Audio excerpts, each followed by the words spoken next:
Hey guys, Rich here. This video is going to be about increasing the performance on my Kubota L2501 tractor, specifically the engine performance, which in this tractor is the D1703-M-DI-E4B.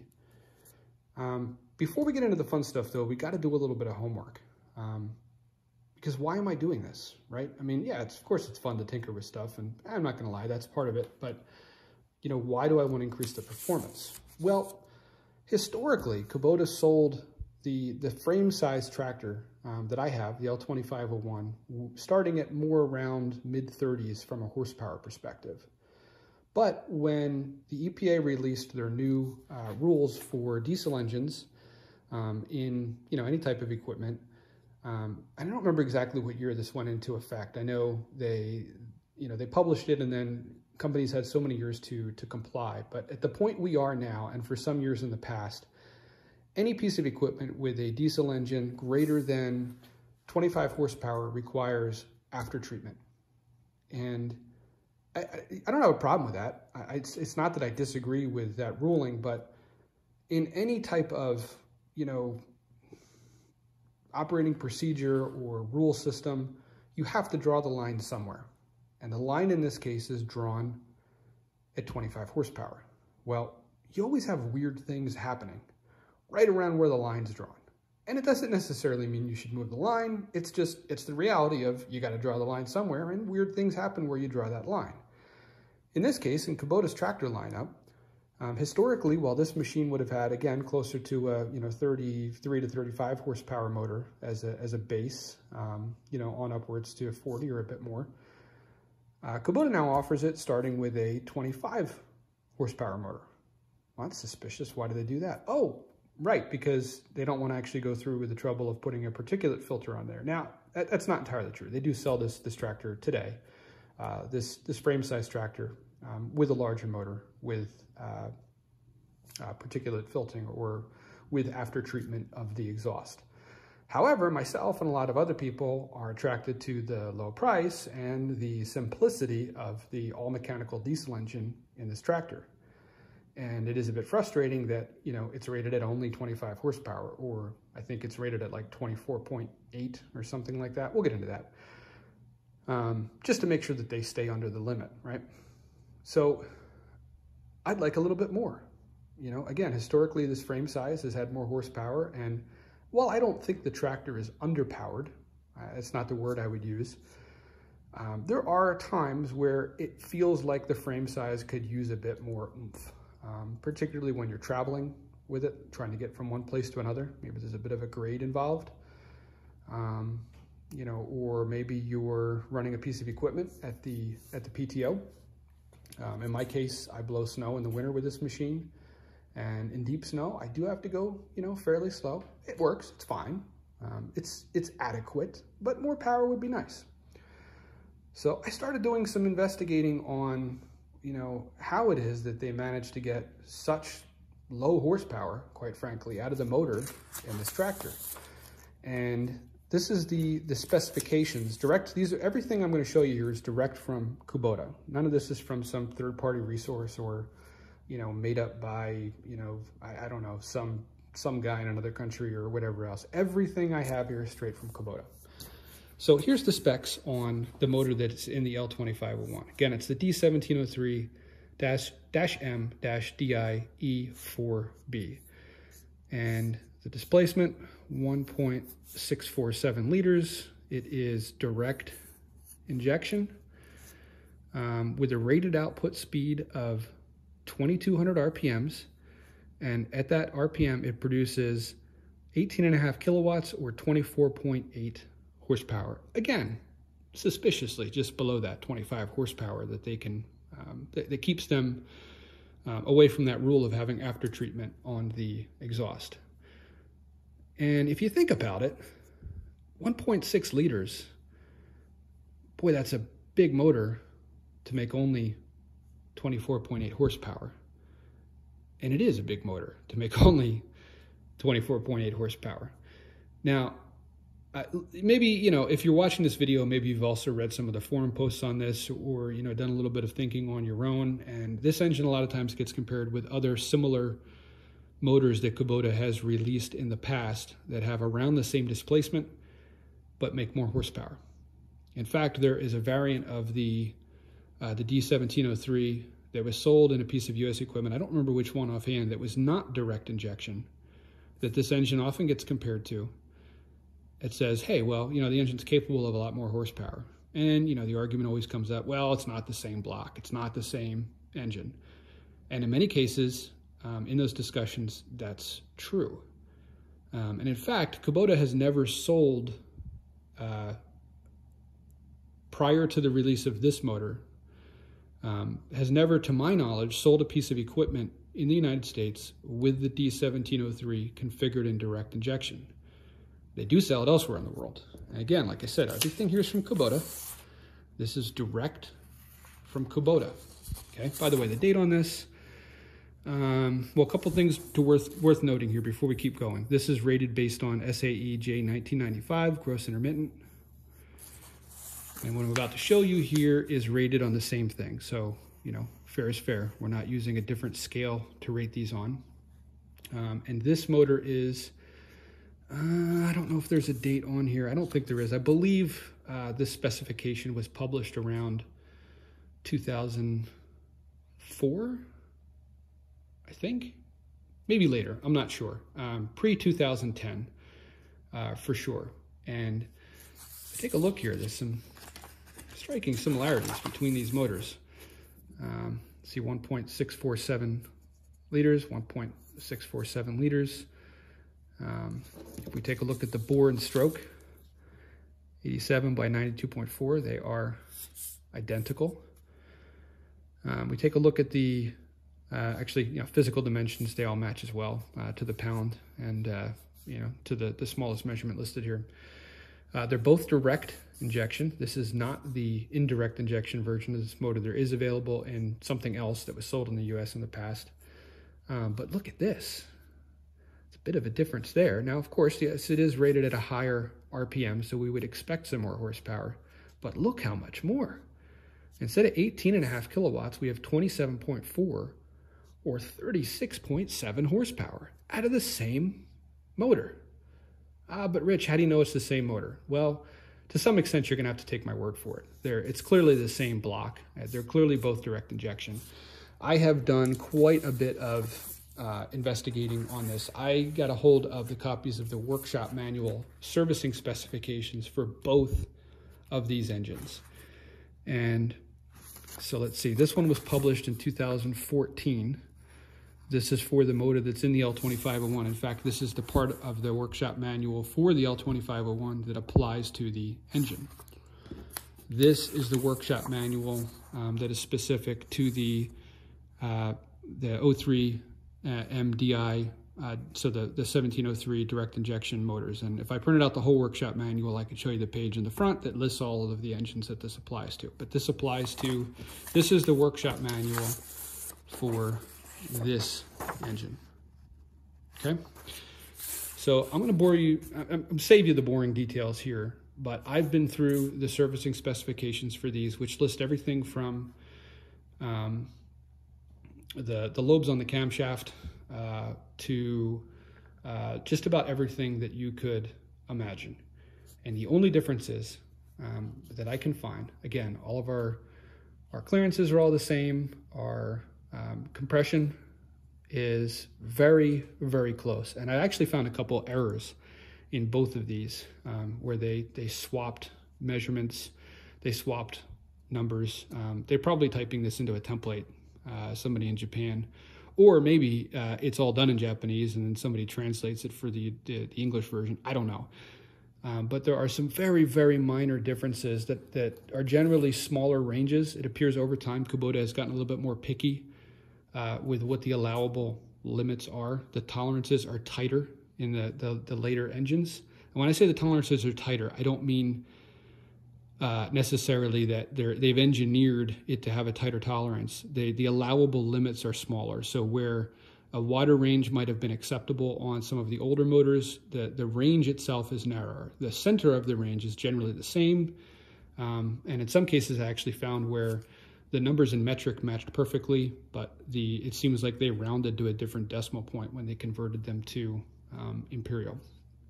The one difference that I found was the air handling on the motor. So the air coming into the motor and then the exhaust going out is a bit different on these two motors.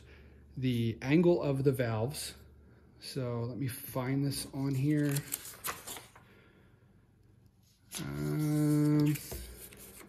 Probably would have helped if I highlighted it in.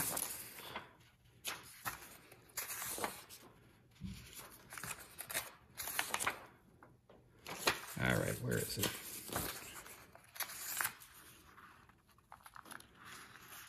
Oh, it's right here. So if we look on the intake side, the valves on this motor, the seat is at 45 degrees. This is the L2501 motor, and the intake, the valve seat angle on the older engine is 60 degrees. So that is, apologies, I'm a horrible artist here, but so if this is your valve, okay, and then you have a block here where your head, it's describing this angle here. So on the older motor, I think I'm saying that right, I'm not reversing them. Yeah, on the older motor, it is, that seat is 60 degrees. On the newer motor, the angle where the valve contacts the seat, so both the grind on the seat as well as the grind on the valve, is 45 degrees. And in addition to that, the lift of the valves is slightly different. Now, I'm not an engineer, okay? I've done a lot of reading on this to understand how this works. That being the only difference, if we think about the 4 cycles that a diesel engine is going to go through, here's where those changes are going to impact. So on our intake cycle, any change in how far this valve lifts or the angles are going to affect how the air comes into the cylinder, okay? Now on the compression stroke, the valves are closed, okay? On the power stroke, the valves are closed. Now on the exhaust stroke, again, we're going to see a small difference, right? Because well, not really, because the exhaust valve, actually, the seat angle is the same, and the lift is about the same as well. On the intake side, it's a bit different. I don't think this has anything to do with well, I don't think it has a big impact, at least on the power difference of the engine. Small bit from efficiency. I think what happened is over time, Kubota probably realized that either with a slightly different shape on the piston and changing the valve angle, that they were able to get more or less swirl of the air coming in and less, I don't know if turbulence is the right word, or less restriction for that air coming into the cylinder. For whatever reason, they changed the geometry of that a bit. But because that doesn't affect anything over here, our compression stroke or our power stroke, I don't think it makes a big difference in comparing these two motors. If you feel differently and you have an actual reason why it makes a difference, I'm happy to hear about it down below in the comments. I'm sure it's going to be a crap show down there anyway. But I would love to hear about it if you can explain to me why that would make a difference of how we're letting the air into the motor and how we're exhausting it out. Again, because those valves are closed on these two cycles here. So on both of these motors, Kubota also publishes performance curves.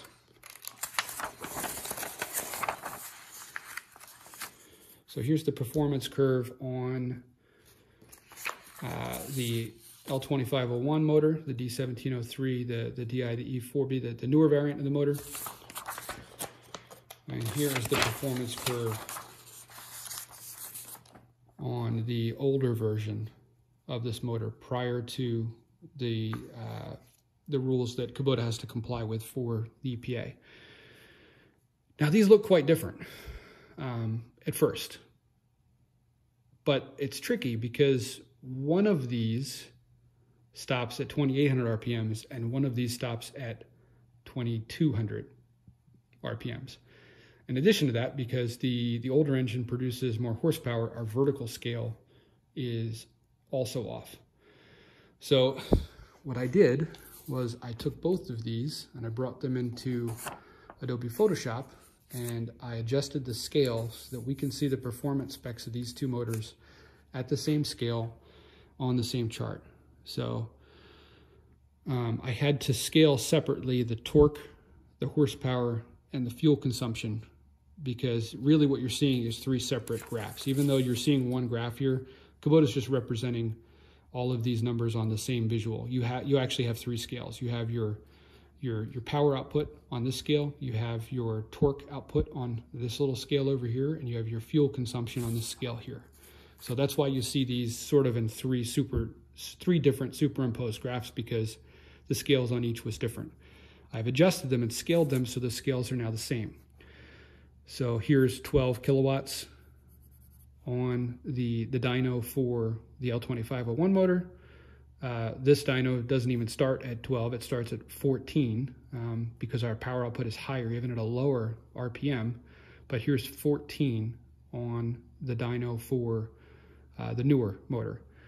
And the way that this scaled, actually exactly 2 graph lines on this dyno sheet makes up 1 graph line on the dyno sheet for the older motor. So it actually wasn't that hard to line up. You see our 16 lines up, our 18 lines up, and here's our 19 right between 18 and 20.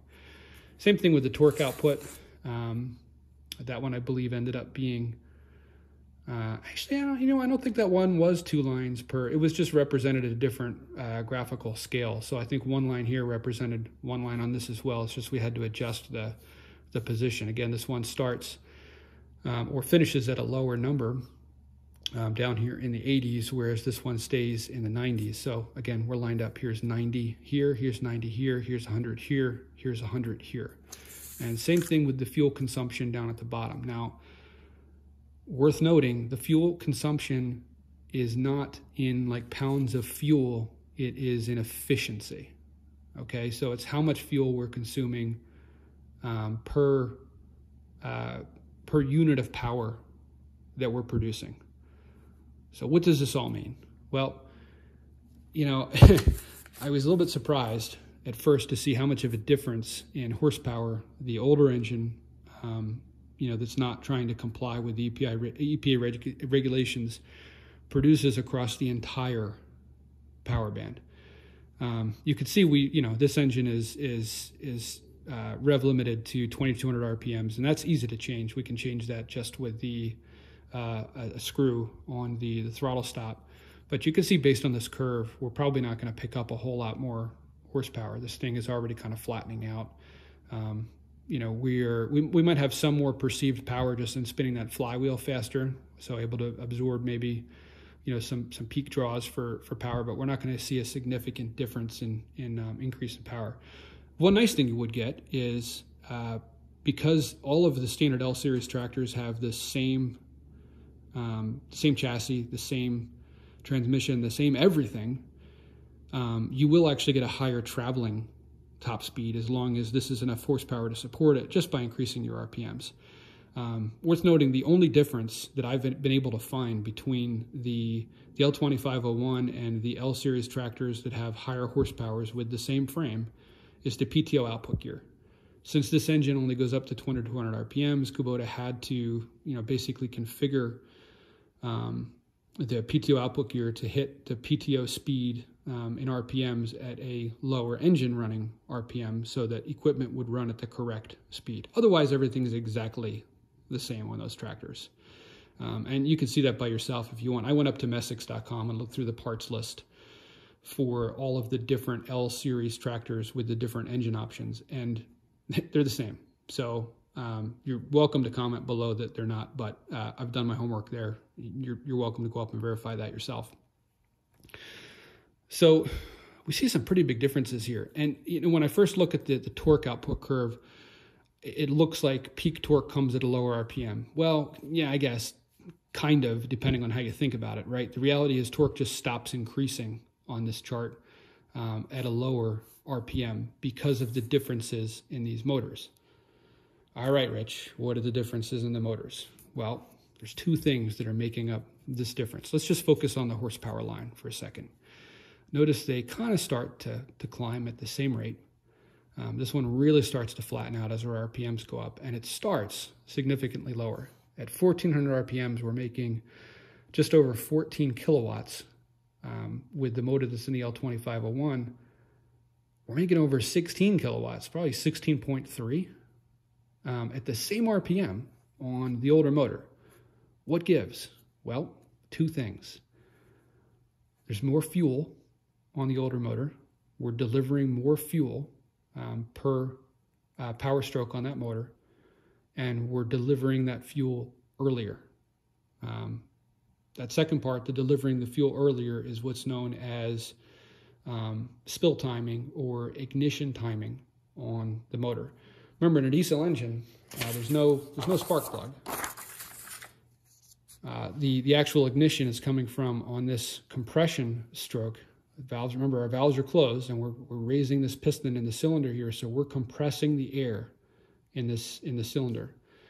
Well, as we get close to the top dead center here, and it's not like it's going all the way to the top. It's not like the piston is actually slapping on the valves, but that space in that cylinder gets really tiny, and it gets so small that air gets hot enough to ignite the diesel fuel without a spark.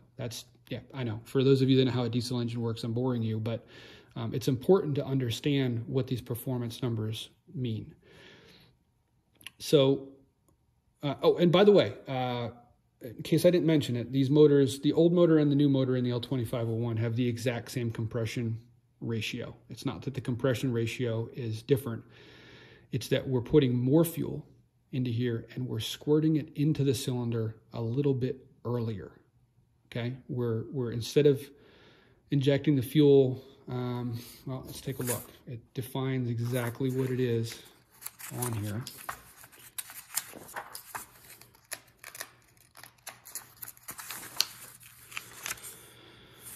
Somewhere. There we go. So the injection timing on the motor in the L2501, so the newer variant of the D1703 direct injection, we inject that fuel at 3.25 to 4.75 degrees before top dead center. Top dead center is when the cylinder the piston is raised as high inside the cylinder as it's going to go. So imagine this thing rotating around. It's going to reach a point where this is in a straight line with the rod, and that piston can't go any higher. That's top dead center. If we take a look at the service manual on the new motor, it's all the way at the end. And it is. And remember, this one covers a couple different motors, so we need to make sure that we're looking at the line for the D1703 direct injection. It is 9 to 11 degrees before top dead center. That's a pretty substantial difference. What does that mean? Well, let's think about that for a second. And how would that affect the power output? So let's imagine our compression stroke here, okay? So this piston's coming up. Before it gets to the top, okay? In the new motor, 3.25 to 4.75 degrees before it gets to the top. And by the way, those degrees represent the rotation of the crank down here. Before it gets to the top, again, the 3.25 to 4.75 degrees, before it gets up there, it injects the fuel. Okay, well, what happens? Well, that fuel is going to mix with the air. When the air reaches a high enough temperature, it's going to start to combust, and that air is probably going to reach a high enough temperature to combust before the piston gets all the way up there, especially once the engine's warmed up. So an explosion happens, or the diesel fuel starts burning, okay? And we create pressure up here inside the cylinder. And that pressure is going to force that piston back down. Now, it can't start forcing the piston back down until we reach top dead center, okay? So now we're over here on the power stroke. Again, our crank is always rotating in the same direction, but now our arm is over here. Now this piston is going to be coming down, okay? On the old version of the motor, we're injecting that fuel 9 to 11 degrees before top dead center. Well, I hear you. In either case, it's before top dead center. Why does it matter? We've got the fuel in there before that piston is in the part of the stroke where we can enact any power on it anyway, right? Well, not exactly. The fuel doesn't just burn instantly. It's not like the moment that we inject the fuel in there that it just all burns. The fuel takes some time to burn, and that's fairly constant, all right? Regardless of whether this engine is turning at, 500 RPMs or whether it's turning at, 2,800 RPMs, the amount of time that diesel fuel takes to combust is somewhat constant, remains fairly constant. And that is why we see such a difference in the curves here, because think about what happens. When this motor is turning faster, okay, this cylinder, the amount of time that this cylinder is in the position from top dead center to when it reaches bottom dead center is shorter.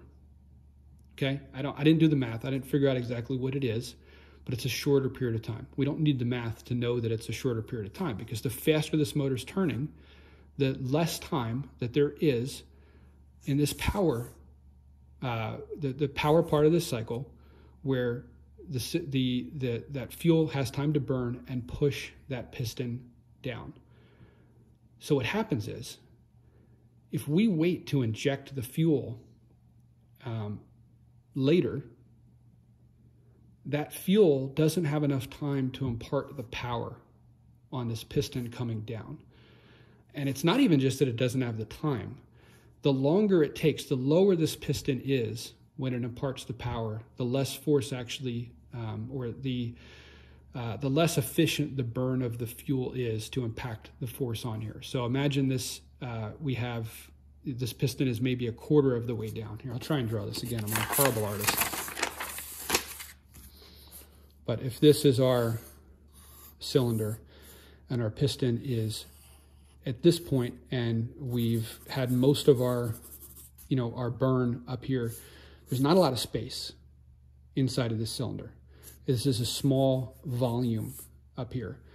So this is gonna want to expand, all right? And because there's not much space, it's gonna impact more force onto this piston and going back down. It's gonna push on it harder. If we inject the fuel later,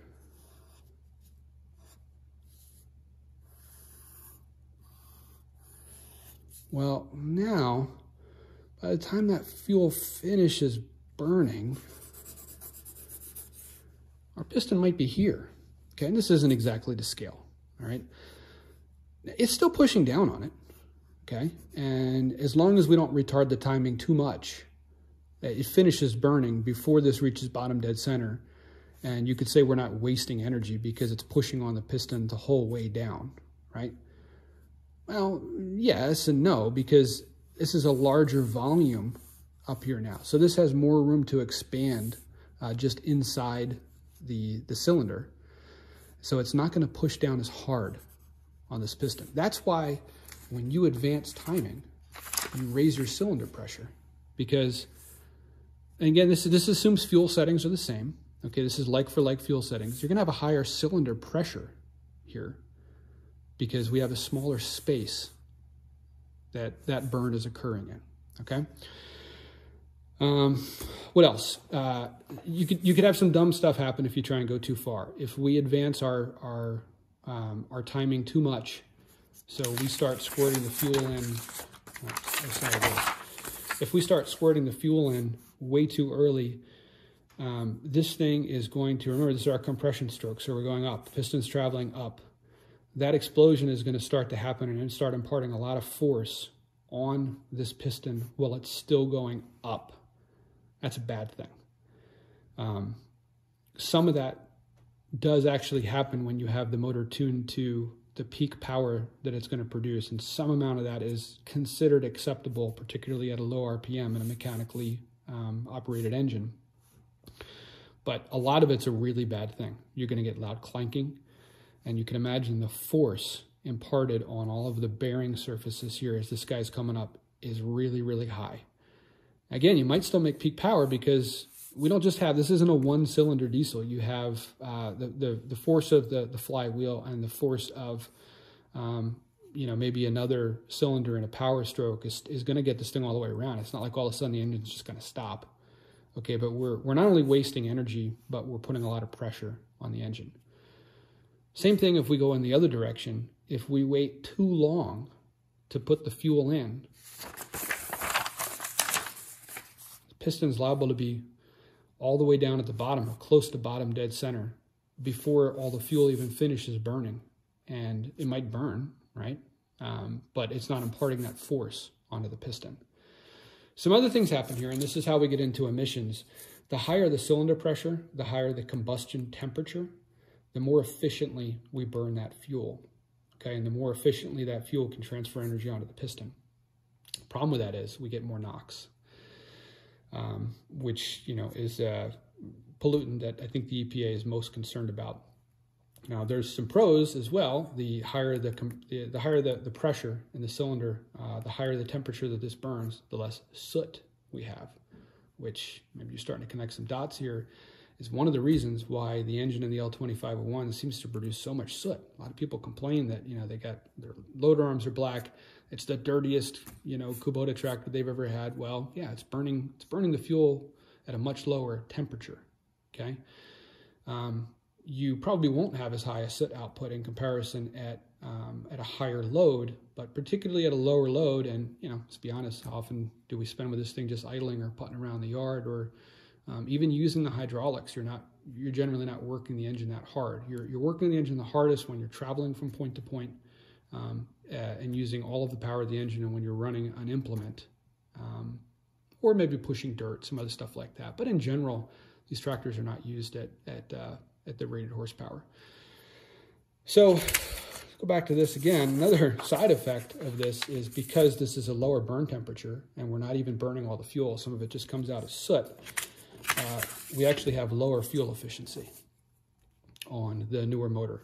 So the black line here represents the older motor, and this is the amount of essentially the lower number here is better. It's fuel consumption per, I don't know what this unit is, but per kilowatt that we're producing. So the lower the fuel that we're consuming to get a chunk of power or a unit of power, the better. And we're consuming more fuel to get the same amount of power, or actually to get less power in this motor than the older one. So again, it comes kind of back to that point of funny things happen where you draw the line, because you could argue that this engine and this tractor choked down to produce, you know, less than the 25 horsepower, which they did by putting in less fuel and by retarding the timing, is potentially polluting more. It is producing less NOx, that's absolutely true, but it's producing more soot, and we're consuming more fuel. And that producing the fuel isn't free. Obviously, it costs us money to buy it, but it costs us emissions to produce that fuel as well. So I'm not trying to argue whether, you know, the EPA made the right choice here or not. I think overall they did. Again, you got to draw the line somewhere. But for myself, as the owner of this tractor, I chose to dig into this, to understand this better, and to make some changes to my own tractor. So again, feel free to debate below. I always love getting comments on these videos. I think when I did the one for raising the hydraulic pressure on my tractor, I actually had people asking, like, well, what are you going to do when people blow out their seals? I'm not going to do anything. It's their tractor. It's a free country. But again, this is my piece of equipment. I use this piece of equipment. I assessed all this, and I decided that for me and for my use of this tractor, that potentially adjusting the amount of fuel that I'm delivering and my timing was a good thing. You make your own choice. That's your tractor. I'm not telling you what to do with your tractor. Don't tell me what to do with mine. Wow, that was 35 minutes. If you guys listened to all that, thank you. I can tell you that I spent hours getting this information and reading this, not only before I did the work on the tractor, but also now I'm actually shooting this intro after I have edited the footage of the work that I've done on it. So I kind of went through all this twice. I went through all this about 2 months ago when I made the choice to work on my tractor, and I just went through it all again in even greater detail to be able to explain it to you guys and shoot this intro. So we're going to kick the video off, the actual work I'm doing on the tractor, with getting a baseline of performance on this machine. Now, I wish I had a dyno. I don't know of any around me. So I did the best thing I could. I've got a driveway that is reasonably long, and it is a slope. And what I did was I just started at the same exact position on the driveway, put the tractor in high gear, set the RPMs at a set amount, and then eased into the throttle, reaching full throttle by passing a certain tree on my driveway, and then just letting the RPMs kind of drop as I went up the driveway. My driveway gets steeper up at the top. So that's how you're going to see we're going to kick this video off. And then to test the performance, I'm going to repeat the exact same test, but after we've made some changes to the tractor. Guys, thanks for watching this. I put a lot of work into this. I put a lot of work into my videos. If any part of this was valuable to you from maybe either a positive or a negative perspective, if it's helped you make any type of choice, or if you feel more informed, I would love it if you hit that subscribe button and hit the like button. It really helps me out. I do this stuff because I'm interested in it, okay? I record it and edit it because I want to share it with you guys, and well, YouTube does throw me a couple bucks if enough people watch it. I appreciate that, helps me out. So again, take a moment, hit the subscribe button, hit the like button. Even more importantly, get down into the comments, write something. Good, bad, whatever. If there's something you agree with, let me know. If there's something you don't agree with, hey, let me know too. I'm sure there's gonna be some good stuff down there. All right, guys, let's get into it. Oh, I guess I should actually tell you what we're gonna be doing on the tractor, right? So, as I mentioned, there's two different things that are governing the difference in power output between these motors, and that is the amount of fuel that we're putting in and when the ignition occurs, or when we're injecting the fuel, which, partly drives when the ignition is occurring inside the cylinder. So that's what we're going to do. I'm going to, there's mechanically controlled engines. When the injection occurs is based on the position of the fuel pump relative to the cam that runs the fuel pump. So I ran out of things to write on here. So imagine there is a cam that sits down here with lobes on it, and there's an injection pump here with rollers down at the bottom. And this cam, as it rotates, actuates the rollers on the fuel pump. The way the timing is controlled is actually just by the distance in this motor anyway. This isn't true for all diesel engines. But in this particular engine, and most of the Kubota mechanical engines, maybe all of them, I don't know. It's probably too wide of a thing to say, since I'm sure there's one out there that's done differently. But in this engine, here's our cam, here's our injection pump, and it's the interface between the cam that runs the fuel pump and the rollers on the fuel pump that controls when that occurs. If we move the pump closer to the fuel cam, injection occurs sooner. If we move the pump away from the cam, injection occurs later, because as that cam lobe comes around, the further away it is, the more time passes before that cam lobe interacts with the roller on the bottom of the pump. So what we're going to do as a starting point is move this injection pump closer to this cam.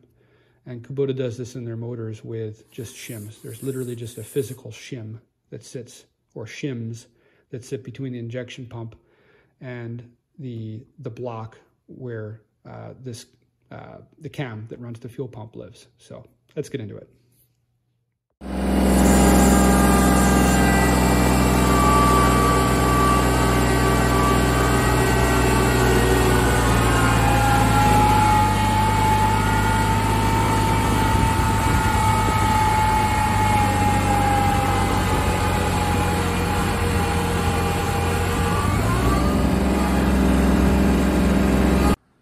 right, so I've got this into the shop. I left the loader on partly because as soon as I get this back together and running, I'm gonna want to repeat that same performance test, which, you know, I wanna do it with the weight of the loader on there.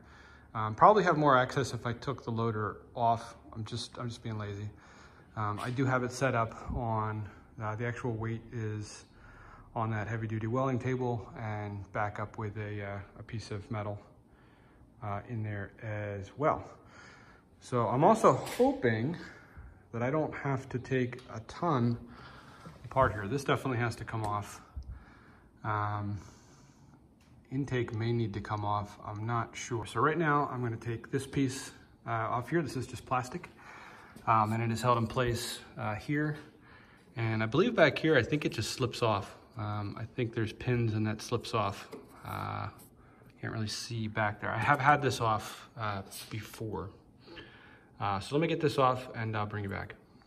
Okay, so I've got that off. There is actually a bolt back here as well. The pin that it slides on, the one I was thinking of, is down here. And once I took it off, I put the bolts back in the holes. It's an easy way to make sure you don't forget which bolts go where, especially if they're different lengths. So they're back in place. And what we need to get out is, I believe, is this guy here. Yeah, it's this piece right here. That whole thing comes up out of there. So you can see there's quite a bit in the way. Of course, when you look in the workshop manual, you don't see any of this stuff there. So I am going to loosen these tie wraps and see how much room there is to work there. I'm not sure if this intake needs to come off or not. That whole manifold might need to come off. I will bring you back after I explore a bit more here. All right, so I'm gonna take the hood off. Might be able to do this without taking it off, but it's definitely gonna be in the way because it looks like I've got to take the intake off as well. I'm quickly realizing that this is going to be a bigger project than I initially expected, just due to the amount of things you've got to take off to get that injection pump out. So to get the hood off, there is a bolt there and a bolt there. Those bolts don't really hold the hood on. What they do is they act as a retainer so that the hood cannot be lifted off of that hinge. So I've got both those out. I pulled the pin out of this and I placed it over here for safekeeping.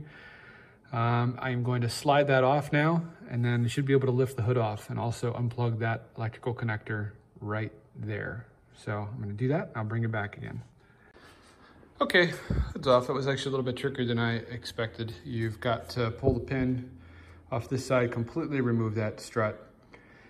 Then the hood actually has to come. You've got to kind of let it hinge almost all the way back down and then pull forward and lift off. And I actually took the gas cap, or the fuel tank cap, I should say, off as well to get a little bit more clearance to come off. It does come off, and I can't speak to maneuvering it out with the loader arms down, but in the setup that I have here, I was able to completely lift it off and out and set it down out of the way. All right, next thing I'm gonna do is remove this, this intake hose from this end and possibly from this end as well. I wanna make sure it's completely out of the way. The challenge here is just as kind of a review.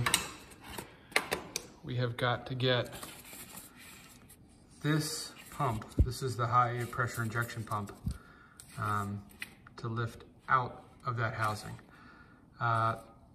This is in the way. I hope I don't have to take this out. This is a hard line that I believe is for the power steering. And then the intake manifold is also in the way. It looks to me from here like if the intake manifold wasn't here, there's probably enough room to pull this guy out, shift it back a little bit, and come out. I really hope, because I am not looking forward to trying to disconnect any hydraulics while the loader is up. Right now, I've got kind of a triple protection here, I guess you could say, from this coming down. Number one, the hydraulics are still connected, which is, keeping it up there or from, falling on me. It's sitting on the welding table, and I also have like basically a makeshift prop rod here that is metal. So, I don't think this thing's going anywhere, but I'm not a fan of removing one of that triangle of protection, should we call it, while I'm working here. So yeah, get this intake off and see where that leaves us. Or sorry, I'm gonna get this hose off and see where that leaves us. All right, that came off real easy, and I just zip tied it up here to the upper radiator hose. So now I'm gonna try and get the intake itself off. All right, before I even started to try and loosen the bolts for that, I can see that I'm gonna need to take off this entire metal support piece. This looks like it's all welded together, starting from down here to back here, to up here on the tank, to down over here. So again, the trend of this is a much bigger project than I thought it would be is continuing. I should probably be deterred at this point, but I'm going to continue on. All right, so I've gotten that bracket off. That bracket actually supports this metal piece here. The tank is bolted to this frame back here. It's not supported by that, but it does support this piece of metal. So I just zip tied that up to the fuel neck, the fill neck on the tank. And I was sure to put all the bolts back in, all of the different mounting points for that metal piece, with the exception of down here. That's like a clamp that I put back onto the piece itself. So it looks like what we got to do next is take off the high pressure fuel lines that come off of the injection pump to be able to get the intake off. And we need to remove these anyway to get the injection pump out. So there's no point in trying to leave these on and seeing if we can wiggle the intake manifold off. Looks like we got to take this tube off of here as well. So I'm gonna work at that and I will bring you back. Okay, so I've gotten the first hard line loose. These are 17 millimeter. The other ones are really tough to get to. I think you really need a set of line wrenches to do this. Oh, come on, focus. Or don't focus. It's having a tough time focusing down there. It's tough to reach. It's underneath over here. Wow, it just does not want to focus there. You can kind of see it down underneath there. So I've got a 17 millimeter wrench that is not part of one of my full sets. I'm not sure where I acquired this. Actually, it's going to take an angle grinder and notch, kind of notch in the end here, and hopefully be able to use this as a line wrench. All right, I think that went fairly well. Now to see if it works. All right, just finished getting the last bolt for this intake manifold loose. So this is free now. I'm about to pull this out. A couple points. My line wrench did not work at 12 point. It's too flexible. So that did not work. It was slipping on me. Good news is it looks like you only really need to take these two out, and then this one goes under. That one, there's no way you could reach it without a line wrench. This one, after I took the return lines off the top, which is this piece hanging down here, I was able to get at it. Bad news, my first snafu, there is aluminum sealing washers. I believe this tube here, it looks like steel. There's aluminum sealing washers to go on both sides of it. Here's what it's supposed to look like.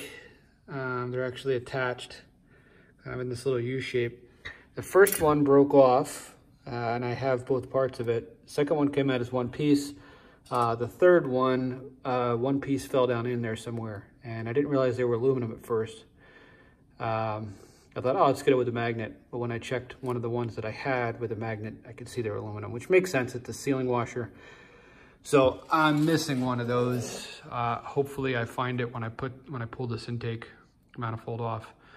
If not, I guess I'm ordering one of those. It's probably like a, it's probably like a 10-cent piece, but that's not gonna seal without it, so yeah. All right, let me get this intake manifold off and I'll bring you back.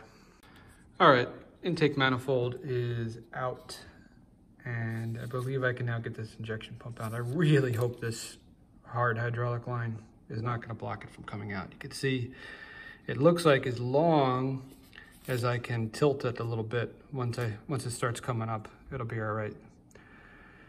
So I ordered myself a set of metric line wrenches or flare nut wrenches that are gonna come tomorrow, and I may very well not get this back together until tomorrow. That last fuel line nut was super hard. to get off. I think the way to do this, if you don't want to fight with anything, is to take the loader off. By the way, I added yet a second prop rod. So this is now the loader. For all of you who think my head is about to get cut off, the loader is now being held up by this welding bench and prop rod on this side, as well as a huge thick wall piece of steel box on that side that I actually wedged under there and then hammered with a sledge. In fact, the hydraulic cylinders for both sides don't even have any weight on them. So lots of things are gonna have to go wrong before my head gets chopped off. Let's get this injection pump out. All right, we're quickly approaching the moment of truth. I had to pull this off. To loosen this piece from the injection pump, you put a wrench on this part here and it'll back off and this whole thing will come off. Now, I believe we're ready to actually get this injection pump out. Now there are some things that you need to do before you just try and take this out. Looking at the workshop manual, we need to remove the stop solenoid, which is this. We need to remove the high idling body, which is this. And the stop lever, which is this. And the stop solenoid guide, which I believe is going to be underneath this cover, which is revealed once we remove the engine stop lever. So let me get on this and I will bring you back. All right, got it out. So it just barely fits through. I had to pull towards me just a little bit on that hard line to pull this out, to wiggle it out. This is riding on a cam down there, and there is some force required to set this down in place, which means it's kind of trying to spring up as you're taking it off. So when I realized that, I put one of the bolts back in on this side, and then I backed off from this side and this one over here, just alternated so that it was coming up straight. And then when it got close, I pushed down on it to take the load off of the nuts, pop the nuts off, and pulled it off. You can see the way that this works. There's actually, it looks like there's bearings there on the bottom. And as those cams come around, it pushes on those rollers and pushes up on the plungers of this pump. Let's see, what else before I keep going? So that piece that I showed you in the drawing, that doesn't actually come all the way out. It just pushes back. I think that probably just pushes clear of this. Yeah, it actually says stop and has an arrow. So that just pushes the rack closed. So that piece stays in there. The high idling body came out pretty easily. Just taking a look at this, I don't see any shims here. I don't think that looks like a machine surface to me. Looks like the shims are sitting down here. So I'm gonna investigate and I will bring you back. Okay, so I wasn't sure what to expect here, but upon initial look, it seems like my machine only has 2 shims in it. I have a 1-hole shim here, which is supposed to be 0.25 millimeter. And then one more shim remaining in here. The reason I'm saying I'm pretty sure it's 1 is it's a 2-hole shim, and it looks like I can see the block underneath of, through the 2 holes in that shim.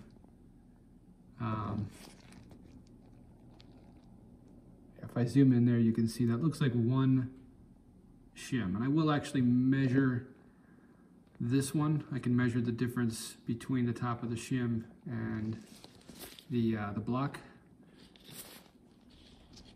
So I can't get exactly what I wanted. I was looking at removing 0.3 millimeters for 3 degrees of advance. That was going to bring me around 8 degrees before top dead center. But yeah, all I have is a 2-hole, which is 0.2 millimeter, and a 1-hole, which is 0.25. And I did just measure this one with a micrometer, and it is like 0.26. So that's definitely a single 1-hole shim. Now I want to stress, if you're doing this job, don't assume you're just going to open this up and find the same 2 shims that I did. What's going on here is there is a machined surface on the block here. This is a machined face, and then there is a machined face on the underside of that injection pump. You're not going to get the same tolerances when they do that machining. So every engine is going to be a bit different. Mine has 2 shims in it, and it's a 1-hole and a 2-hole shim. Your machine might have 1 shim in it. It might have 5 shims in it. It's important that you actually measure. Now, I'm not going to measure what the timing was set at from the factory. To do that, to get to the access port window to see the timing marks, I would actually have to remove not just the loader, but the loader mounting brackets and quite a few other things to actually be able to see through the window to time this. I know I'm the first person in here. I broke the paint on all of the bolts that I took off, so I know that this thing started out timed however it was from the Kubota factory, which is supposed to be between, I think, around like 3 and 5 degrees, around that area. So I know that I'm just looking to remove about 0.3 millimeters worth of shims. I think the best I'm probably going to be able to do here is to remove 0.25, which is not quite what I wanted to do, but should still represent a significant difference in performance. Because if you look, the shims that are available, a 2-hole shim at 0.20, that's what's in there. A 1-hole shim at 0.25, that's what I'm going to pull out. And then without hole at 0.3 millimeters. So there's no shims available for me to get this exactly where I wanted to go. I could either remove all the shims, which actually you can't do, worth noting, because the shims are also the gasket. So yeah, there's really only one thing I can do here. The only thing I can do is remove, well, that's not true. I could remove either the 0.25 or I could remove the 0.2. Obviously, I'm going to remove the 0.25 because that's closer to what I was looking to get at. But I don't have any other choice. I can't remove both the shims because these are also the gasket. These are metal shims with a thin rubber coating on both sides, and that makes up part of the thickness of the shim. So yeah, I guess I'm going to remove that 0.25 and keep going here. I will measure the thickness of that shim that's still on there to make sure that that is just 1 shim. And let's go look at the, just so you can see it. And there's the machine face on the bottom of the ejection pump. There are definitely no more shims on the injection pump. All right, I'm gonna measure the shim on here, and I guess I'll start putting this back together. Yeah, I just measured the shim that's on here, and it is right at, actually I just bumped this, it was reading like 0.21. I'll show you how I measured this. I can find a way to hold the camera here and do this. So if you look, I'm gonna use this as a pointer, right, I'm hitting my light, that's why. Right here, that is the machine face. Come on, focus. Focus, please. There we go. Okay, so that is the machine face right there. So if I bring this down like this and set it, I need to move you guys a little bit here so I can see that. There we go. Right on that time. So that's 1 shim on there. So I've now confirmed without any doubt that I have, in this tractor, I had a 0.2 and a 0.25. I had just 2 shims. So again, I need to keep 1 shim there to act as a gasket because these are rubber coated on both sides. And I'm gonna take the 0.25 and I'm gonna leave it out. I'm gonna start reassembling. Oh, before I put this back together, I want to note when I took the fuel line off, where the pump is here, I did clamp it. The tank is up here. I'm not sure if the fuel tank would gravity feed through the fuel pump or not, but I didn't want to chance it. So I would suggest clamping off your fuel line, otherwise you might have a big mess. In case you're watching this to replace your fuel pump, that is the Bosch part number for this fuel pump. Try and get it to where you get the best light. I'm going to pause the video. Okay, I've set it back down there on the two studs. There's a stud here and there's a stud in that back corner.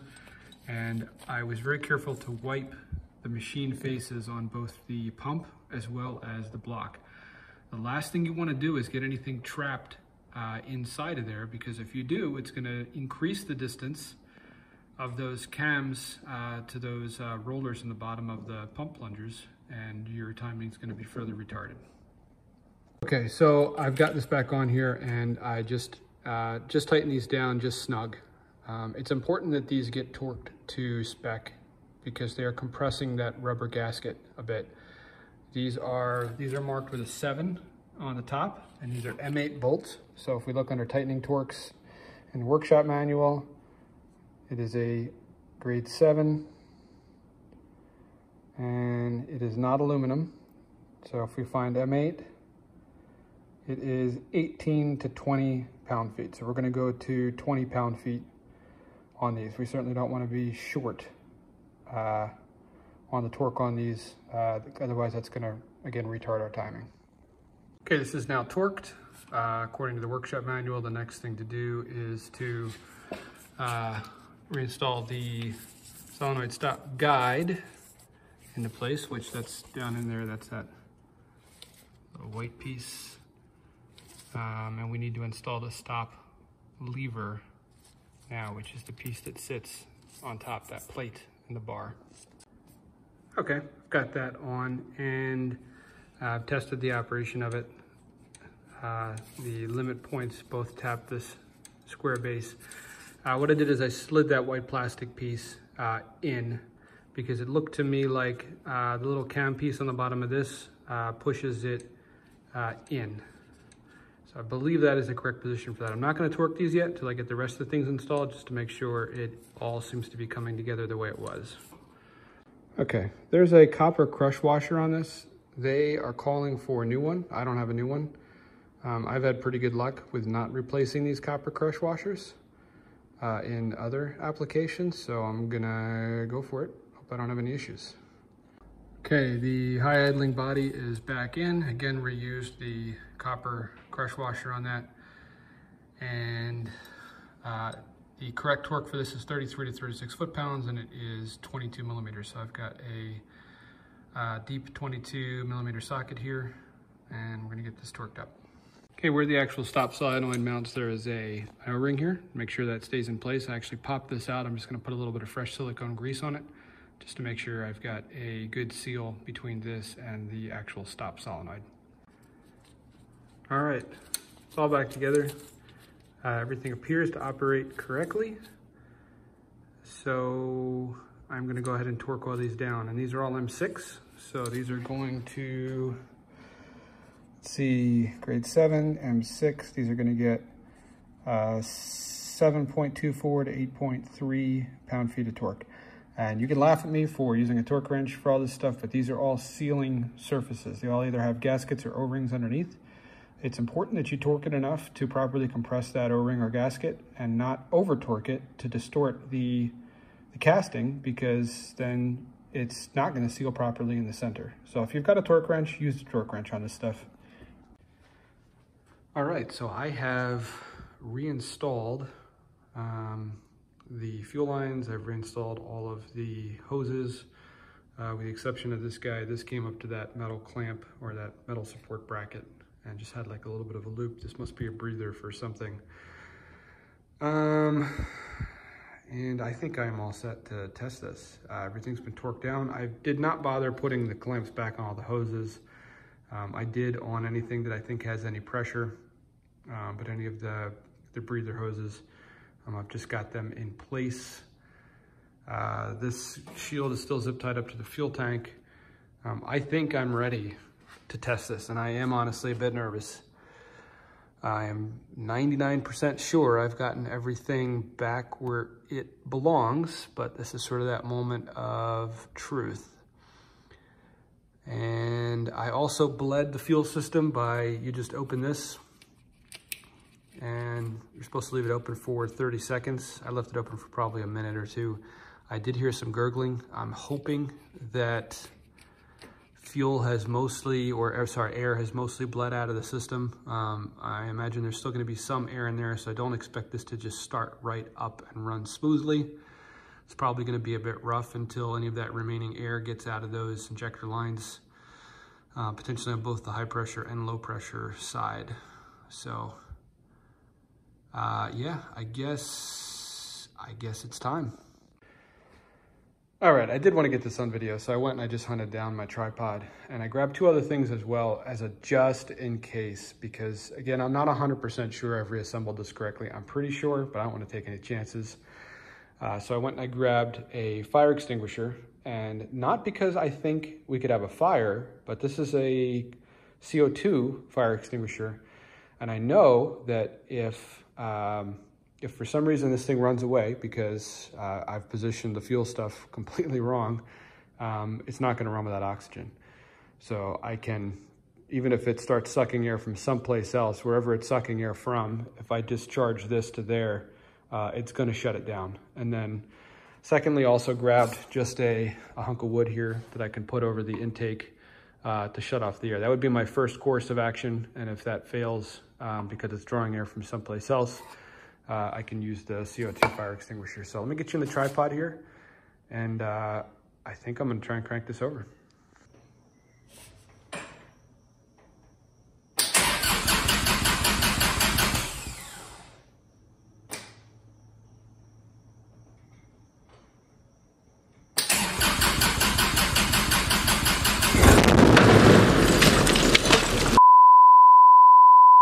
Yeah, okay, that didn't really happen, but did I get you? Did you think for a second maybe it was gonna blow up? I know there's people out there that think I'm crazy for messing with this, but no, it didn't blow up, everything's fine. But this video is way too darn long. Figured I'd split it up into two different pieces. The second part will not be as long as the first part, mainly because it's not gonna have a 35-minute intro. But yeah, check back. I'll publish the second half of this that talks about the results that I got from the advancing the injection timing, and then also the results that I got from adding more fuel, and then my final thoughts. And I'll get that out within the next, let's say, 2 weeks. Thanks for watching, guys. And again, please don't forget to hit that subscribe button, hit the like button, make a comment below.